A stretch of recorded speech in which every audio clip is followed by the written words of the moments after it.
All right. Hi, everyone. Welcome to our webinar today. This is Shannon McCracken. I am with the Nonprofit Alliance, which is a membership association for nonprofits and professionals working in the nonprofit sector. Before we dive in today, I want to hit on just our couple little housekeeping items. First of all, we are recording this webinar, so we will distribute it out to you and to everyone who registered for the webinar today via email, and we will also make it available through some of our other channels, including our YouTube channel. So it will be available to you to view later and use as a resource, and also pass along to your colleagues. John is going to take questions. We will save the questions until the end, and you'll have two options for those. One of them that you can use throughout is the Q&A box, which you should see the little icon to be able to click and contribute to the Q&A box, and I will keep an eye on that and share those questions with John at the end. We also, at the end, you have the ability through the Zoom interface to raise your hand. And again, you should see that functionality in the chat in the participant box. So if there's something that you would prefer to just have us unmute you and you can speak with John directly and ask your questions and follow-up questions, just raise your hand and we'll be able to unmute you for that. So know that that's coming at the end. And with that, let us jump right in. So our webinar topic today is Grant Seeking 2.0, Engaging Next Generation Board and Staff. And John and I were chatting a bit before we got started here, and I think every organization, every boardroom in every organization has had conversations for the past couple of years that sound something like, I know this year, let's go out and get younger donors. That's what we need to do. That's, and through whatever channel, through whatever means. And certainly lots of conversations about how we adapt and evolve our workplace cultures and our hiring practices to better engage and retain younger employees. And I was sharing with John that this morning I was on a discussion board talking about or reading about organizations that are struggling with the shift in generations for volunteers. And they were saying their average volunteers are 40 or 50, and they were having trouble recruiting or engaging younger volunteers. So all of this is part of the culture and the work that we do every day in terms of thinking about how younger people want to engage with or interact with nonprofits and the missions and the work that we do. I personally have heard much less about how that fits into the conversation with foundations. And so, John, I appreciate you being here today. A little bit of background. John Hicks, CFRE, is principal and founder of DLB Hicks, LLC. He has been helping and consulting with organizations of all shapes and sizes for the past 30 years, more than 100 organizations, I believe, John, that you've worked with, and really building and strengthening grant-seeking programs. He is, and here come all the impressive accolades, he is a member of the faculty of Columbia University's master's degree in nonprofit management. He's an instructor for Candid, formerly known as GuideStar. He has been awarded stellar speaker status by CASE, which is the Council for the Advancement and Support of Education. He has appeared as a featured speaker for the Chronicle of Philanthropy, the AFP, and the Institute of Fundraising in the UK. John is a contributing author to After the Grant and to the nonprofit handbook Fundraising, and he's published articles with Fundraising Management and Advancing Philanthropy. John's a former member of the board of directors of AFP International, past president of the AFP New York City chapter, and holds degrees from the University of North Carolina at Chapel Hill and the University of Hartford. John, that is very impressive, and I'm going to stop now. Thank you. And let you take it away. Thanks so much. Thanks very much, Shannon. I think for starters, everyone's going to have to agree that my wife writes a great bio. But it's really a pleasure to be here. And it's really exciting to be here talking about something that I've been thinking about more and more in my own practice. And just by way of background, I've been working in grant writing and grant seeking for roughly 30 plus years, and seen a lot of change. And I've felt a lot of change, particularly in the last several years, because one of the things that's happening right now is we hear a lot about the generational transfer of wealth, where boomers are leaving the money to Gen Xers and millennials, and so there's lots of conversations going on about engaging those donors. What are their values? but there's another transfer that's taking place, and that is a leadership transition that's taking place across the foundation sector. And it's taking place in small foundations where we have next gen family members and leaders taking on new roles and bringing new ideas and new ways of doing business to the table. And we're feeling some of that. Anybody who's on this call and listening in who writes grant proposals, we're going to talk a little bit about some of the changes we're seeing. But we also are feeling it over with larger foundations. I mean, we're feeling it with you know, anything ranging from our larger local foundations to foundations on the level of a Ford Foundation or the Gates Foundation. So lots of change. Lots of change being driven by new voices, new ideas, new perspectives. So what I'd like to do in roughly the next hour is to you know, kind of drill through what are the changes that we're seeing, talk about what are some engagement strategies that appear to be working, and I'm really kind of sharing my experiences that I'm having with my clients, and also then closing out by sharing some tools that I think could be helpful to you. And then, of course, you know, we'll have some opportunities for questions, so that, you know, we can add to this. But here's where I want to start. You're going to hear me use the words or the phrase sea change a lot, but I think we are going through a bit of a sea change. And for starters, we do have these next gen leaders on both board and staff. I mean, it's one thing when we have like sort of the next generation of family members who are coming in to their own on foundation boards, but we're seeing it at the staff level. We're seeing program officers coming into foundations who are millennials and Gen Xers, and they just have a different perspective, and they're looking for kind of different levels and types of engagement. And by the way, just so you don't think that I'm sitting here and being the guy who's like, well, back in my day, we did it this way. I think a lot of what's being brought to the table can be very refreshing and can make our jobs a bit easier. But there's change nonetheless. So, you know, it's different ways of doing business. It's different ways of looking at foundation giving, foundation philanthropy, grantsmanship, and the like. And we're also seeing that we have younger leaders coming in, but they're rapidly moving into senior positions. And you can look across the sector and you see a lot of younger faces who are running some very big foundations.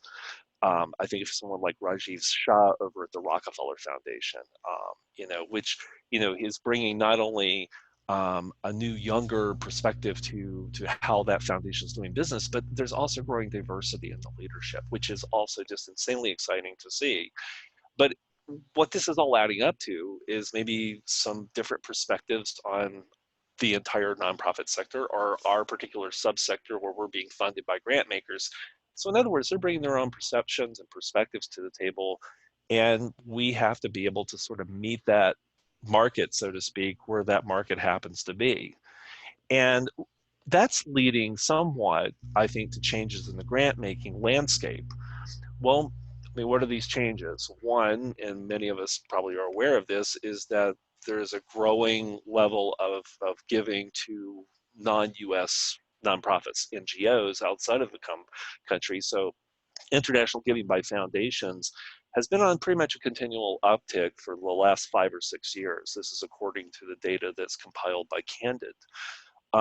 And we are seeing, therefore, you know, some changes in perspectives. We're also seeing that foundations are beginning to respond to certain kinds of issues with a different lens. I mean, one thing that we're seeing among, you know, millennials and Gen Xers and basically next gen donors is there's a pretty strong commitment to topically to social justice issues. And that's coming over into the foundation world where there's that interpretation of a foundation's mission. So that's, and I'm finding with the organizations that I work with, ranging from an arts organization over to, say, a charity in the healthcare sector, there's a social justice lens that foundations may be expecting. So lots of changes in perspectives, lots of changes in the faces and the approaches.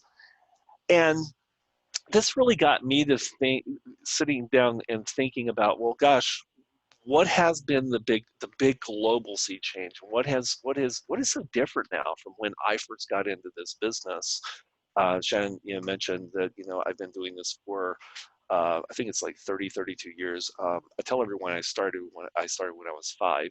Um, and I want you to consider this. This is what I'm thinking about and what I'm seeing.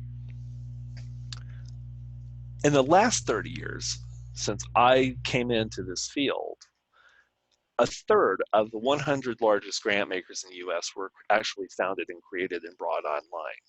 So a third of the top of the marketplace are made up of foundations that just either weren't players or really didn't even exist 30 years ago.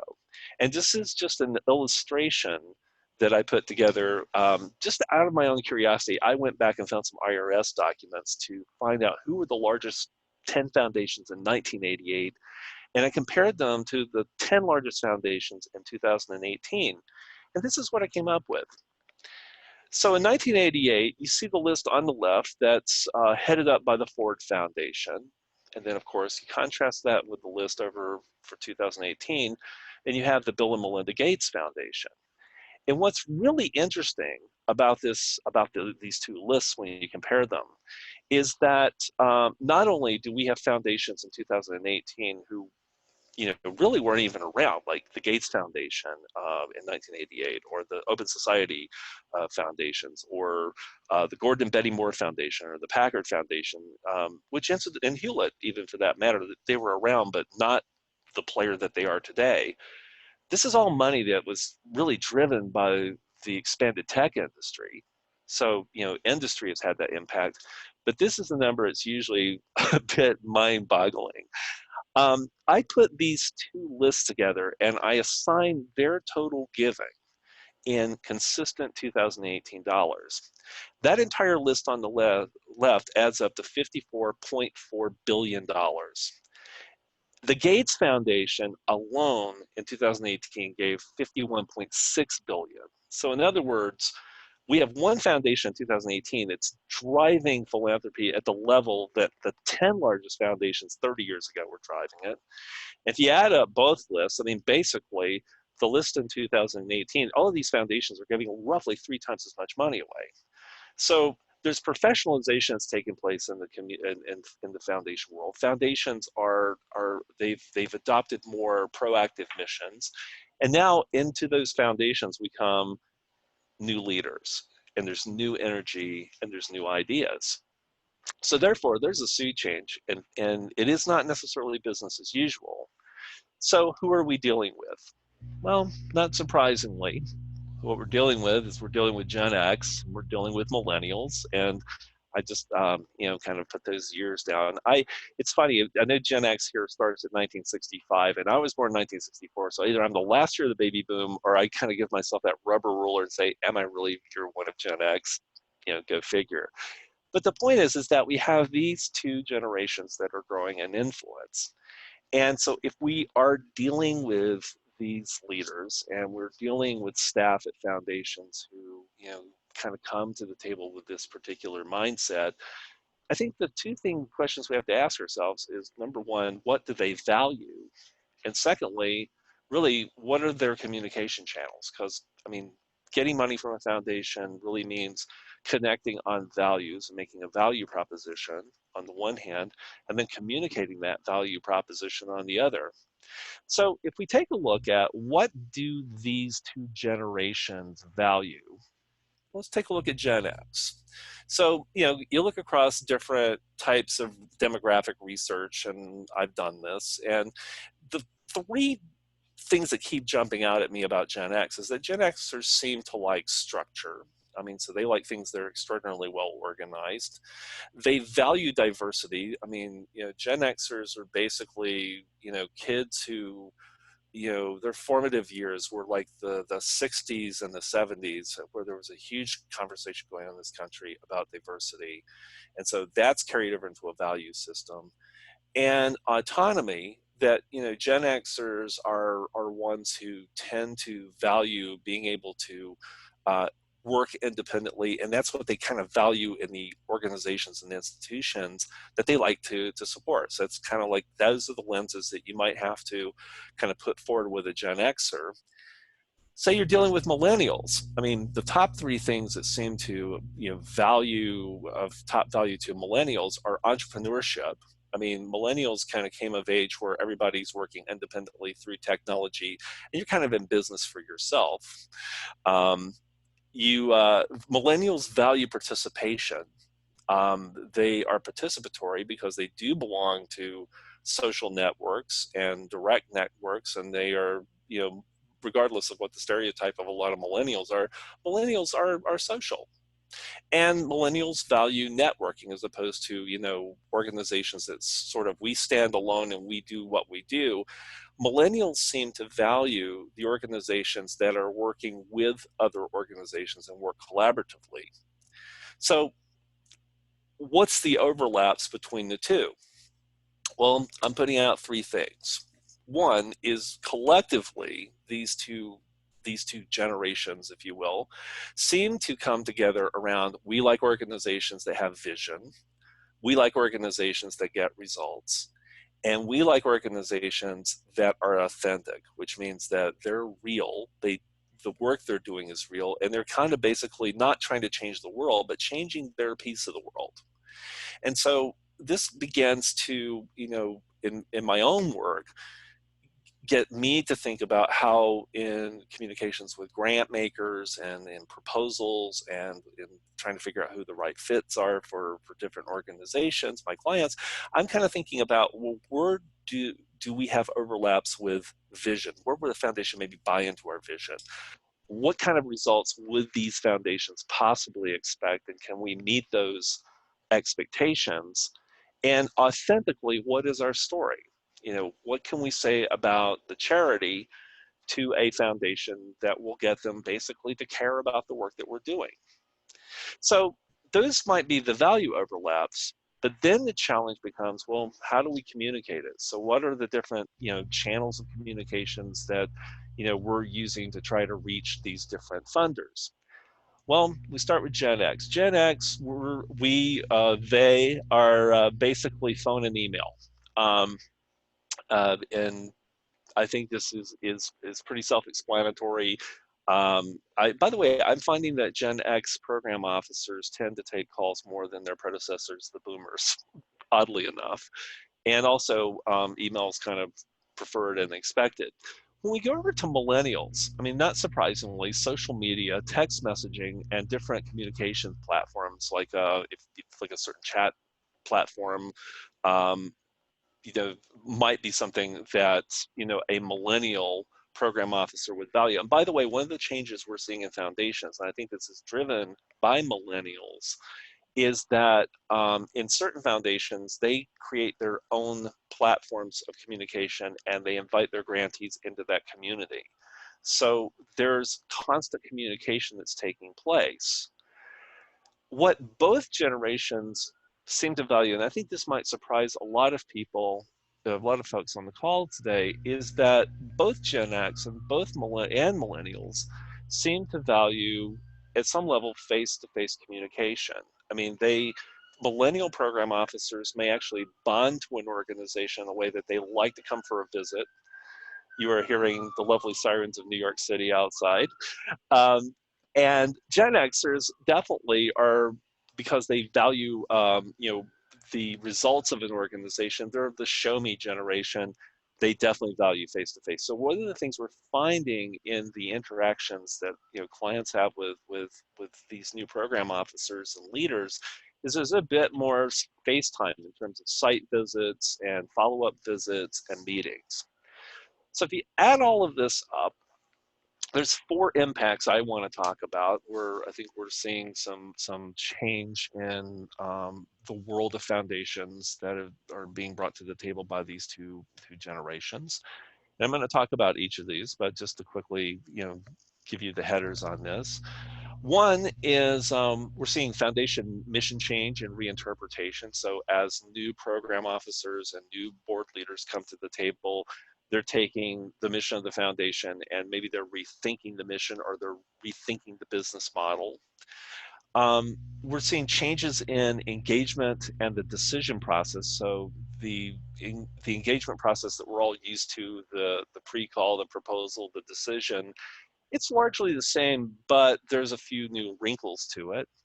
There's certainly changes in how we write grant proposals. I think we're all feeling that.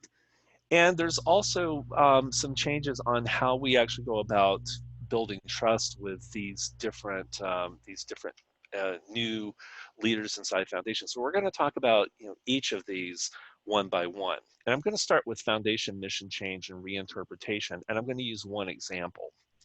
So out in Colorado Springs, is a foundation called the El Pomar Foundation. And the El Pomar Foundation has been around for years and years and years. And it's been traditionally a family foundation that's been run by a particular family. And that foundation has largely been a go-to foundation in Colorado Springs for a lot of organizations for general operating support. So, I mean, this was the foundation you could always go to, give them the proposal, and they would allow a lot of general operating support grants. So what happens? Back in March of 2019, there's a leadership change. So basically, we have one of the next gen leaders from the foundation. So this is the son of Spencer and Julie Penrose, who comes in and is going to take over as the executive director of the foundation. And Matt Carpenter, and this is a quote here, is coming along and as a new incoming CFO. Both of these guys are in their 40s. So if we take a look at what they're saying in this article, in this quote from the Colorado Springs Gazette, I mean, how do we provide initial seed funding to keep strategic initiatives moving forward? In some respects, that process is a bit like being a venture capital fund for nonprofits. That is a sea change shift in how a foundation is thinking about itself. I mean, we're no longer kind of thinking about ourselves as, we're going to give out general operating support, but we're thinking about now, how do we keep strategic initiatives moving forward? You look at the language, seed funding, venture capital, and you see this language emerging in a lot of mid-sized to small foundations, I mean, not to mention the largest ones. So therefore, one of the things that we're going to have to be thinking about, we find ourselves thinking about, is how do we present our programs as, being responsive or entrepreneurial or different. This is going to get us into a whole look at things like how do we come to a foundation with more planning work that's done, and this is something that's being required of us more and more, I think, largely as a result of having next gen leaders in these foundations. On the engagement side, the engagement process is still working a lot like it used to. I mean, the idea is that maybe there's an initial exchange or a letter of inquiry. Sure, we can reach out and try and touch the foundation. And as I mentioned earlier, one of the things I'm finding is that with next gen foundation leaders, at least in my experience, they seem to be more apt to have that level of engagement prior to a grant proposal showing up in the door. The proposal itself is, essentially the specified application format. I mean, just as it was before. But here's where I'm seeing a change, and maybe some of you are too. I'm seeing really a two-step process now taking place in a lot of foundations, where there's really a first stage evaluation. So there's initial assessment, and then there's a second stage discovery process where the proposal itself can sometimes get refined. And what this is meaning is that in terms of the process of grant making, some foundations are now extending those decision deadlines. And it's because we have a new generation that's taking sort of a more business-like approach to making decisions on how the foundation invests its dollars. So that's one place maybe we're feeling it a bit. And then in terms of the award, I mean, simply it's acknowledging and managing the grant and preparing for the renewal, which we all do. But one of the things some of us might acknowledge is that the reporting requirements might be a bit different and a bit more stringent. As I fondly tell my students here at Columbia University, the good news is that you got the grant, and the bad news is we got the grant. care and feeding of the donor. And that kind of gets us into, communication and writing. So what are the changes we're seeing on the side of just the application process and proposal writing? I'm going to start with a quote. This is from a program officer from the Pritzker Foundation in Chicago. And this program officer, he's definitely a millennial. He's in his 20s. And the quote I have here is something I heard him say at a presentation at the AFP International Conference last year, is that, we're really less about education and more about entrepreneurship. And this is what he means when someone asks him about the content of grant proposal. So one thing we're finding is that with next gen leaders, a lot of them are taking the time to do the homework. They're getting really smart about the issues, and they're ahead of us on the issues. They may have their own perspectives about the challenges that we're facing in our communities. And so really we're expected to come in with a more solutions-oriented document. So the weighting of how we're writing the proposal and presenting information really has to be much more targeted, streamlined, and solutions oriented. And that we have to demonstrate clearly the ability to impact a problem positive. How are we going to get positive impact, lasting impact out of the work that we're doing? Now, lest you think that I'm suggesting that all of these new program officers and these next gen leaders are only about us writing kind of wonky grant proposals with lots of planning and lots of jargon. This is something refreshing that I'm finding. There's more of a desire on the part of program officers and foundation boards, and particularly we're hearing this from next gen leaders. They want to hear stories. They want us to spend a little more time doing some storytelling. I mean, I have had more than one client where a program officer has come in and had a conversation with the staff and said, can you tell me what this program means for an end user? And so that means thinking through, like, the work that we're doing here, how does it affect a child or a parent or a senior or a community? And that's kind of refreshing because, that's really bringing more of the human element back into a pitch to a foundation. And this is something that kind of went by the wayside at one point, where these documents definitely got a lot more, I would say, more business oriented, so to speak. What's the challenge with all of this? Brevity. This is something that we're all encountering in the applications that we're doing. This is why I say learn to love haiku. We have to be able to tell these stories. We have to be able to demonstrate impact, and we have to do this in 250 characters or less, or 500 words or less. And this is just one of the things that we're kind of left living with. Basically, think of it this way: we have next gen donors coming in who are used to, they all grew up in an environment where everything is online, or most things are online, and everything is in a format online. So they're used to getting the information and having us give the information in the same format. So we've had to really learn how to streamline communications. And I have some tools I'm going to share with you that I feel pretty strongly about could help you if this is something you struggle with, something I certainly struggle with as a writer. I finally want to talk, or the next two things I finally want to talk about before we kind of move into some of the tools, is building trust. This is something that I've kind of encountered and I've been thinking more about. One of the ways the whole proposition of cultivating a foundation and connecting with a foundation, I think, has really changed, is it has moved from a who knows whom proposition and a proposition of what kind of financials do you present. So the trust is all really based on, how does the organization run in terms of, like, here's our books, and by the way, we know you, or we know a member of your board. Trust means something else to next gen leaders inside foundations. Number one is, do they understand the relevance of your work?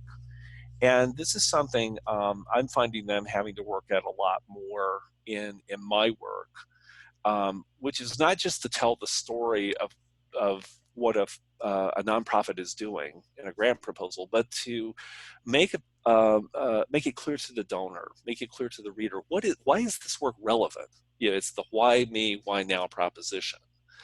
And it's interesting. I was just speaking with my class here at Columbia the other evening, and we were talking about value propositions and communicating with donors.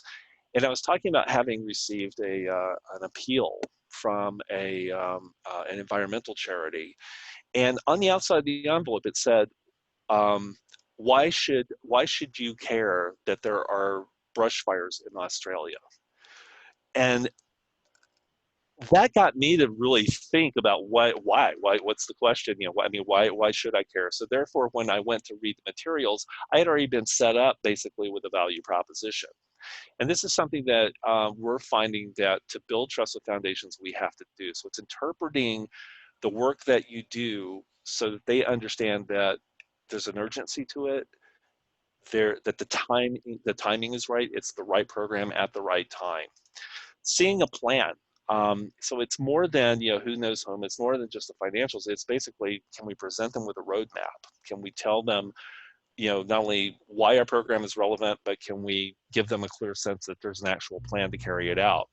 Understanding the value of the organization to the community and to your constituency. Why are you important? Why must you be there? Another thing that is of real importance to foundations, particularly with next gen leaders, is having trusted partners. A lot of program officers are talking about this, which is when they take on a grantee, they're really taking that grantee on, looking at it as basically an extension of the foundation's mission. So in other words, it's almost like they're taking their money, outsourcing solutions to us. So it's like, I mean, dare I say this, it's almost a B2B proposition. They're bringing us in to do the work that the foundation really wants to accomplish. And so therefore, to build trust, they have to know that they can trust us to get the work done. Hence the plan, hence understanding relevance of work, hence understanding the value of our work. And then finally, what is of value to next gen leaders and foundations is having a voice where particularly a significant grant has been invested. So they want to be partners, they want to be consulted. So the engagement process becomes quite a bit more intense. So speaking of engagement, how do we engage these donors? I have 4 thoughts for you. One is there's really no substitute for direct contact. And one of the things that we really do have to spend time doing is try to get in front of foundations. And I have some ideas on how you can possibly make yourself more visible with some of these foundations. But this is why, we're seeing that some of the larger foundations are now really encouraging us to have some conversation with them before we submit a proposal. And making it a bit easier for us to at least send an email inquiry and have an exchange with them before we get to the application stage. If you see that that is part of their MO, then we need to take advantage of that, because particularly Gen Xers and millennials are providing some of those openings with foundations. Another thing which I think is kind of coming back into vogue is something called a funder briefing. And I remember when I first sort of got into this business back, several years ago.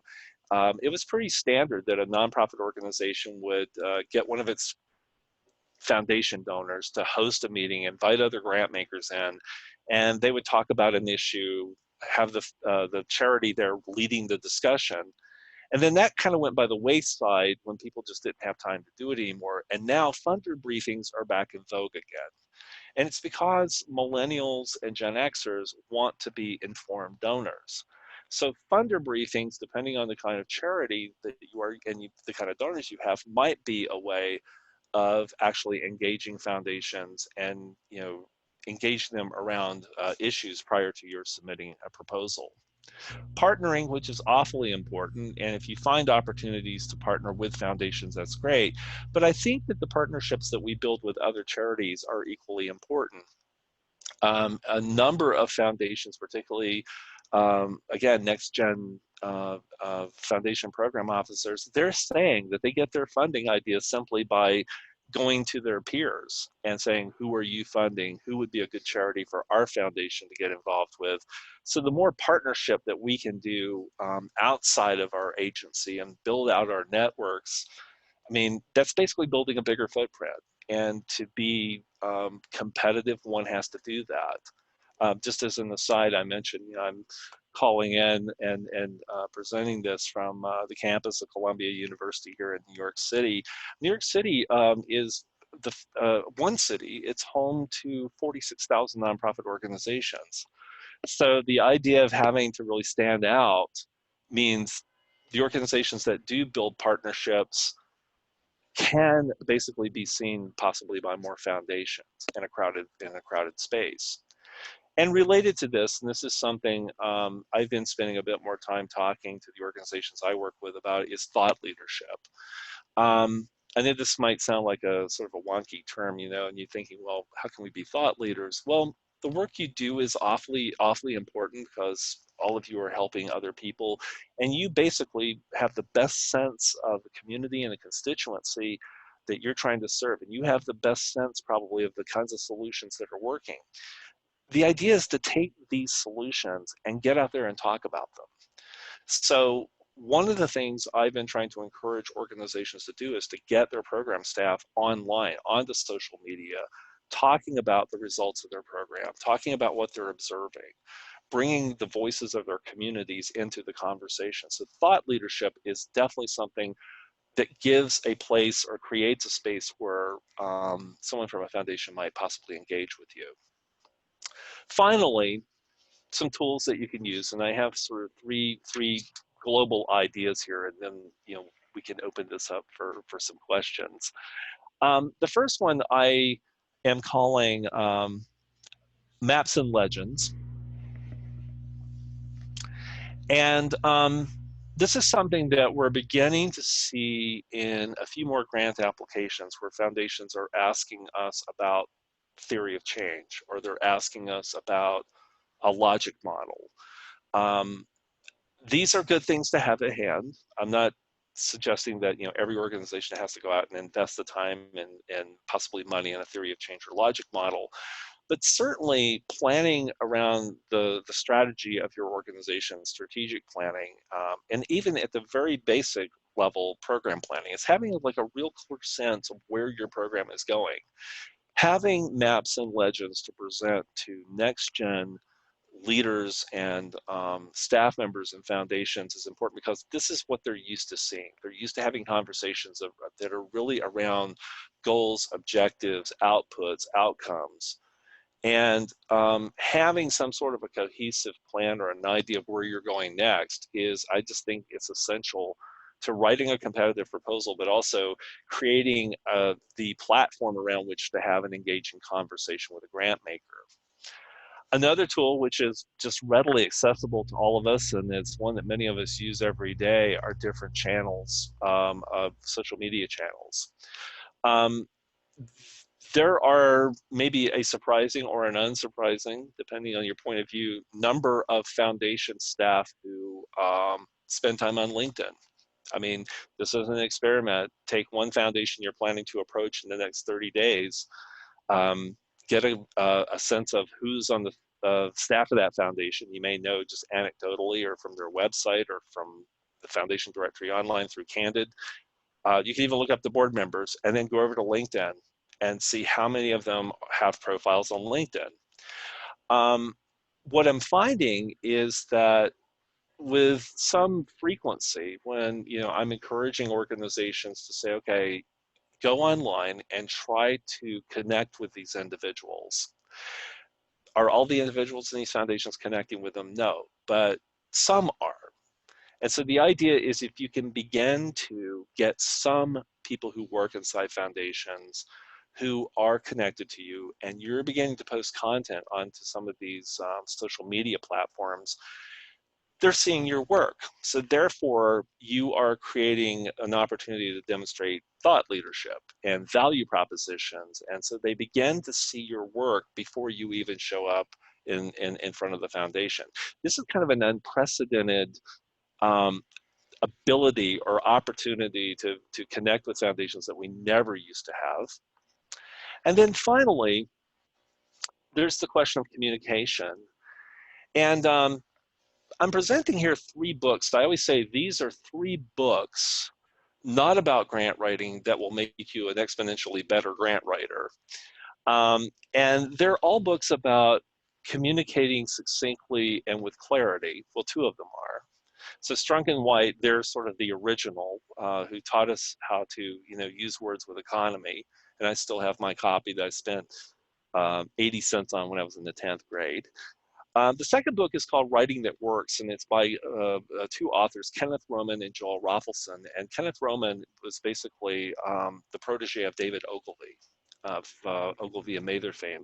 And this book really teaches you how to communicate succinctly, crisply, to the point. I mean, the book has been around for a bit, and maybe some of the when they talk about technology, might sound a bit dated, but the tenets and the ideas and the concepts are pretty much timeless when it comes to business communication.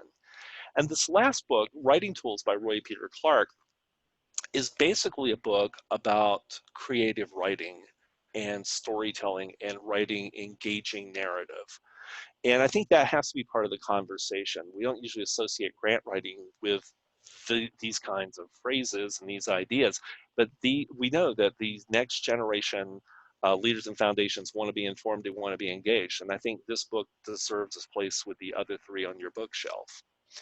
So you've all been incredibly patient in letting me work my way through these slides and these ideas, and I would be delighted to take some questions if anyone has them. Fantastic. Thank you, John. So the You're Q&A welcome. board, folks can go ahead and type your questions on there, or you likely also see the ability to raise your hand, and then we can unmute you if you'd like to ask.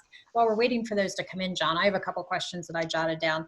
And Sure. first of all, my head is still spinning all the way back towards the beginning where you had the 2018 compared to the 1988, I think.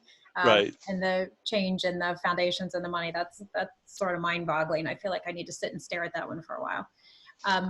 But a couple questions on engagement. You mentioned sort of early in the presentation about the 5 steps of engagement and what that path looks like. Are you finding that foundations are still continuing, and foundations and their organizational partners are really following those 5 steps, or are the lines starting to blur there? Oh, the lines are starting to blur. I mean, and thanks for asking the question, Shannon, because when we talk about the engagement map, if you will, I'm generalizing. I think most people do. What I'm finding is every foundation is beginning to change how they do business, and so it's really.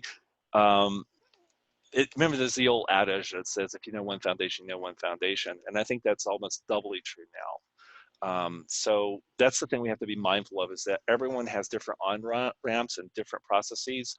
I just use this, this engagement slide, if you will, sometimes to set reasonable expectations inside organizations with boards and bosses that, it could take a while for us to get a decision on the grant, just so that we understand this is not necessarily a fast track process. Great, thank you. And then Welcome. my second question is again on engagement, and you the slide where you talked about thought leadership and direct contact, which I thought was interesting. Partnership, which I love seeing on there, and I think look at the MacArthur 100 and change grant and the fact that that went to 2 organizations that came to brought really distinct, interesting opportunity together to create something very innovative, and so that was an award to a partnership. But the funder briefings, and that's just something I personally don't have as much experience with. I mean, is that really working? Is it working universally again? Does it work better for some organizations than some types of organizations and others? Can you elaborate there a little bit? Sure, and thanks for asking. I think the funder briefings, and maybe to say this is about as simply as I can, they work when you have something to say and something to share. And I can give you a couple of sort of examples of where maybe I've seen it work. I mean, right now, I'm kind of seeing this happen. I work with the Arthur Ashe Institute for Urban Health here in New York City, and as everyone can imagine, there's a huge conversation going on in the foundation community here in New York City about coronavirus, just like it is everywhere else. Mhm. And so one of the things that the Institute is already trying to do is to really convene a funder briefing where they're talking about the impacts that they're expecting is going to happen in communities where basically there's big disparities in care. So in other words, if people don't understand how to get access to care, how are they going to inform that community? So it's really driving a conversation. It's not going to be an ask for money, but it's going to be really there for informational purposes. And then at a community level, I've certainly seen sometimes where you have a number of organizations who like think, well, on our own, we might not be able to get a lot of grant money, but maybe together we could, pull together a funder briefing and we could all come in and talk about the work we're doing in the community and what we're seeing in some of the issues. And grant makers could kind of learn from those nonprofits, and be able to build the foundation's knowledge, and then they begin to see these organizations not as tiny little independent groups, but together they have a collective voice. Mhm. Great. Well, I can certainly empathize with the challenge of having the limited number of characters. You have to answer a question and be compelling, and now the storytelling piece, and that part for me was always extremely challenging. And so Yeah, the ability to get around the table, direct contact, but the funder briefing just sounds like a great opportunity where it can be yeah, leveraged well. yeah.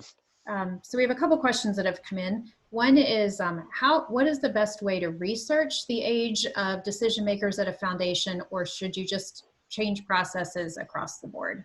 uh, Well, unless you're, by the way, the one way I actually research the age is to see if they have a LinkedIn profile, because then I'll see when they graduated college. I can see a picture and I'm like, okay, I put two and two together and figure out maybe I'm dealing with somebody who's, a bit on the younger end. But I think just generally we're just having to change the way we do business across the board. I mean, the things I'm talking about now, I feel like are going to just be codified in 5 years. I mean, I teach a class on grant writing at Columbia, and I'm finding one of the things I struggle with is basically textbooks. I find that, there's a lot that's written on the topic of grant writing that's somewhat dated, Mhm. and that we're having to just find new ways to do business. So I would say prepare to do new business in a new way, pretty much across the board. Right, and this one's a little longer. Given the rise of donor-advised funds with substantive issue area program staff, thus operating in similar ways to traditional foundations at times, are there special considerations regarding engagement and outreach that are more effective or new to fundraising professionals? Ah, okay. I figured there would be a donor advised fund question, so yeah, which is always a mystery. Mhm. Um, well, I'll answer the question, and then I have an observation about the donor advised fund. So, in terms of like how you're engaging, really what we're talking about here is engaging advisors.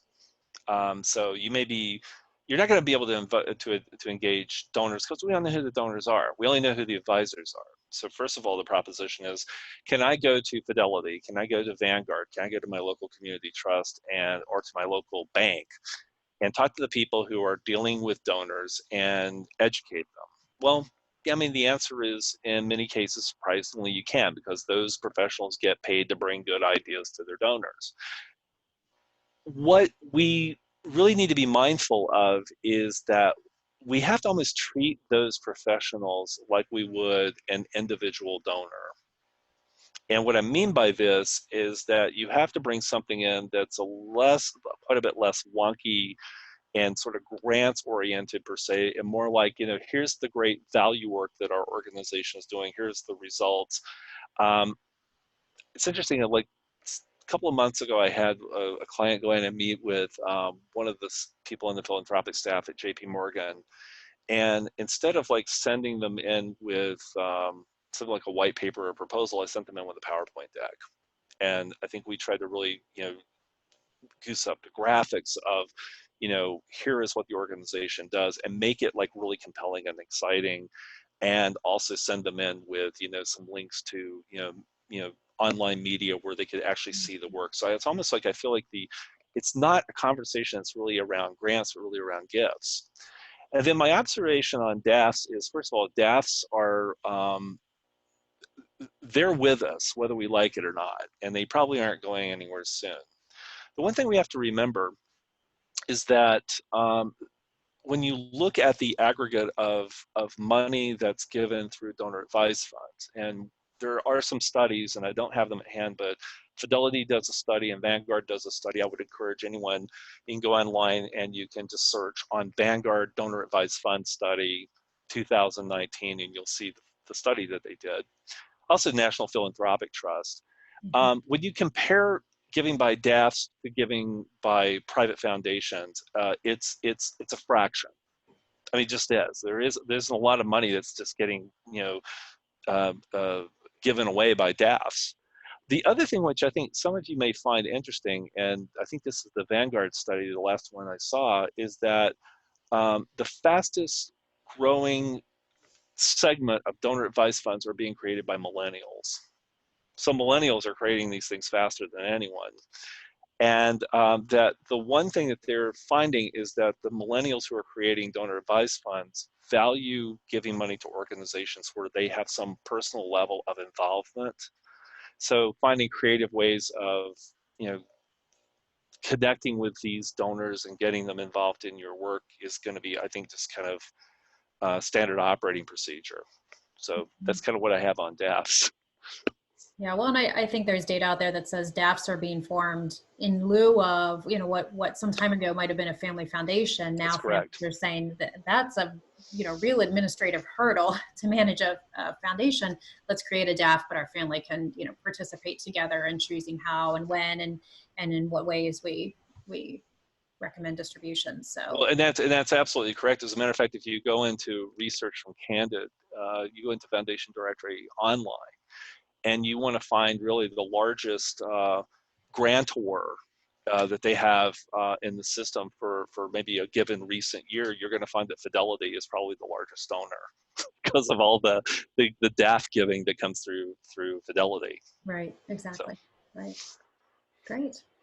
That looks like all of our questions today. So John, thank you so much. Again, we will share out the recording, and John's contact information is here on the screen. And of course, will also be the final slide in the recording as well. And so, John, I hope you don't mind my saying, but the contact info is here if you have questions or are looking for some. That's absolutely fine. Perfect. Thank you. Please reach out to John and let him be a resource for you. Delighted. John, really enjoyed having you today. Thanks so much for your time and for sharing your expertise with us. You're welcome. Thanks for having me. Absolutely. Thanks, everyone. Bye-bye.